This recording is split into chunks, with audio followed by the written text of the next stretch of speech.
आज Doubtnut app download करें। Doubtnut पर अपने सभी गणित, रसायन विज्ञान, भौतिक विज्ञान और जीव विज्ञान के डाउट्स का करो सफाया। बस प्रश्न की फोटो खींचो, एक ही प्रश्न को क्रॉप करो और तुरंत वीडियो सोल्यूशन पाओ। अभी डाउनलोड करें। प्रश्न है 5 किलोग्राम जल से भरी बाल्टी को 33 मीटर लंबी रस्सी से बांधकर ऊर्ध्वाधर वृत्त में घुमाया जाता है। वृत्त के उच्चतम बिंदु पर बाल्टी की न्यूनतम चाल क्या हो जिससे जल बाहर ना गिरे। न्यूनतम बिंदु पर बाल्टी जल पर कितनी अभिलंब प्रतिक्रिया लगाएगी, इसका मान भी हमें पता करना है। और जो गुरुत्वीय त्वरण जी का मान लेना है वो है 10 मीटर प्रति सेकंड स्क्वायर।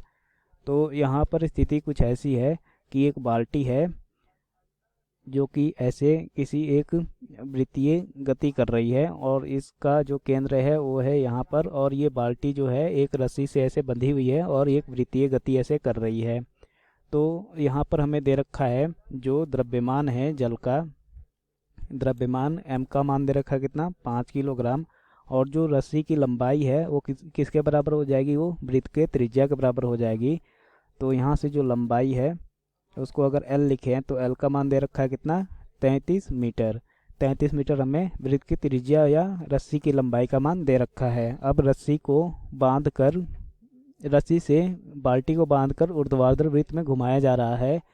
तो वृत्त के उच्चतम बिंदु पर बाल्टी की न्यूनतम चाल हमें पता करनी है जिससे कि जल बाहर ना गिरे।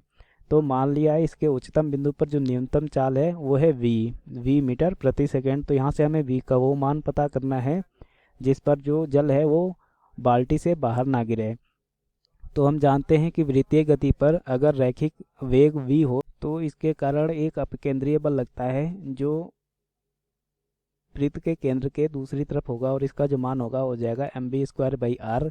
और चूँकि बाल्टी में जो जल का द्रव्यमान है उसको अगर m मान ले तो इस पर एक गुरुत्वीय बल भी लगेगा जिसका मान हो जाएगा mg के बराबर। अब चूँकि यहाँ पर दे रखा है कि वह न्यूनतम चाल ज्ञात करना है कि जिससे जल बाहर ना गिरे। तो जल बाहर कब नहीं गिरेगा, जल बाहर तब नहीं गिरेगा जब ये mv²/r का जो मान है वो mg से ज़्यादा हो या फिर mg के बराबर हो, ताकि जो नेट बल हो, जो कुल बल हो वो जीरो हो जाए और जो जल है वो स्थिर रहे। या फिर अगर mv²/r अगर ज़्यादा होगा तो जो बल होगा वो बाल्टी के तली में इधर चिपका रहेगा, वो नीचे नहीं गिरेगा। तो यहाँ पर हमें न्यूनतम वेग ज्ञात करना है, मतलब यहाँ पर जो एफ नेट है उसका मान हमें जीरो करना है। तो यहाँ से जो एफ नेट आएगा उसका मान क्या हो जाएगा, इसका मान होगा mv²/r माइनस mg के बराबर हो जाएगा। और चूंकि हमें v का न्यूनतम मान पता करना है इसलिए एफ नेट यहाँ पर जीरो हो जाएगा। तो ये हो जाएगा कितना, zero equal to mv²/r minus mg। तो यहाँ से mv²/r का मान आ गया mg के बराबर। तो यहाँ से m से m कट जाएगा और जो v² का मान आ जाएगा ये हो जाएगा gr के बराबर। और जो v का मान आ गया वो कितना आ गया, √gr के बराबर। अब यहाँ पर जो r है वो l के बराबर है तो इसको हम लिख सकते हैं v इक्वल टू √gl। तो इसमें हम मान रखते हैं तो जो v का मान आएगा हो जाएगा कितना, √g का मान हमें लेना है कितना 10 और l का मान दे रखा है 33। तो ये हो जाएगा कितना 10 × 33 के बराबर। तो यहाँ से जो v का मान आ गया ये हो गया √330 मीटर प्रति सेकेंड। तो जो न्यूनतम वेग आया, न्यूनतम वेग v, इसका मान कितना आ गया, इसका मान आ गया 18.16 मीटर प्रति सेकेंड। ये हमें जो बाल्टी का न्यूनतम वेग आ गया इसका मान आ गया 18.16 मीटर। अब हमें पता करना है कि न्यूनतम बिंदु पर बाल्टी जल पर कितनी अभिलंब प्रतिक्रिया लगाएगी। तो न्यूनतम बिंदु पर जब आएगा तो बाल्टी ऐसे हो जाएगा यहाँ पर, और यहाँ पर जो बल होगा, जो बाल्टी में भरा हुआ जल होगा उसके कारण जो बाल्टी है उस पर बल लगेगा, और उसके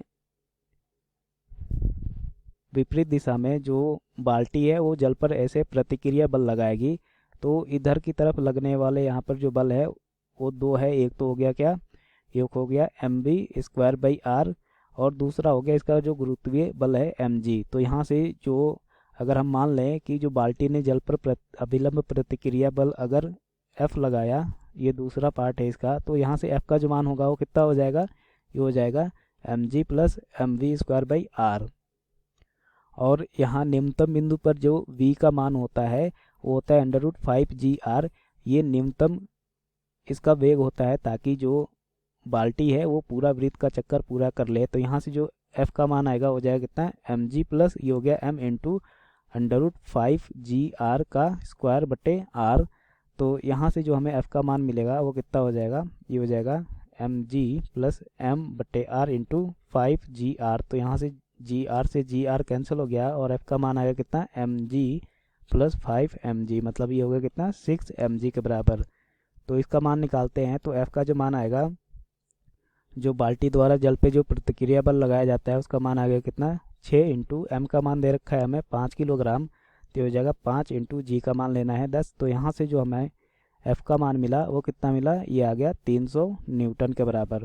तो बाल्टी द्वारा जल पर लगाया गया जो प्रतिक्रिया बल है उसका मान आ गया 300 न्यूटन। तो ये हो जाएगा हमारा फाइनल आंसर। कक्षा 6ठी से 12वीं से लेकर नीट, IIT, JEE वो एडवांस के लेवल तक 1 करोड़ से ज्यादा छात्रों का भरोसा। आज ही डाउनलोड करें डाउटनेट ऐप या व्हाट्सएप करें अपने सारे डाउट्स 8400 400 400 पर।